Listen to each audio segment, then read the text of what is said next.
Hi, it's Kevin with Koopman Lumber Rentals. Today we're going to be explaining the basic operation of a wet saw tile saw for cutting your floor tiles or wall tiles if you are redoing a kitchen or bathroom. A few things you'll want to get together: some safety glasses, a marker to mark your tiles, and a measuring tape.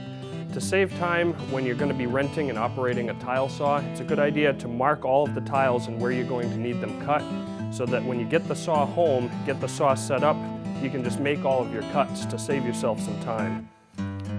Basic operation: during transport, the drawer is locked into place. There's an unlock here. If you turn it and pull it out, your drawer is unlocked. For setting up the water, you'll want to fill the tray up to about the bottom of the rails here where everything is set up. Your water pump will sit right in that water, and it hooks up directly so that when you turn the saw on, it dispenses the water down onto the blade. When you shut the saw off, it also shuts your pump off. And you'll line your tiles up here, and you'll see your blade and where your mark is and where everything is going to be cutting. If you're going to be doing fancier cuts where you need to 45 or do deep cuts, there's two adjustments on the back side of the saw where you can pivot it to any direction or height that you would need to. Today, we're just going to be doing basic straight cuts. So we'll set the saw to do that.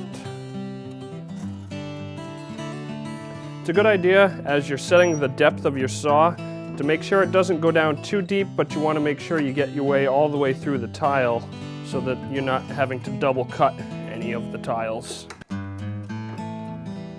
For plugging the machine in, you have two sets of plugs, one that will plug in the motor and one that plugs in your pump.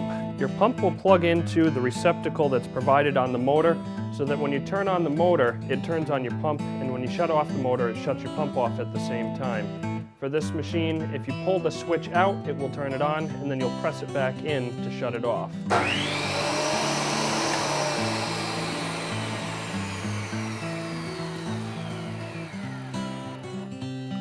When you're ready to begin cutting, this is your on switch on this particular saw. You want to make sure that your hands stay clear of the blade. You don't want to hold it like this, but you want to make sure that the tile stays in place. It's a good idea to keep the excess cut to the underside of the saw. So I'm going to flip this around and reline up my mark so that I can hold my tile and my hand is clear of the blade and the machine.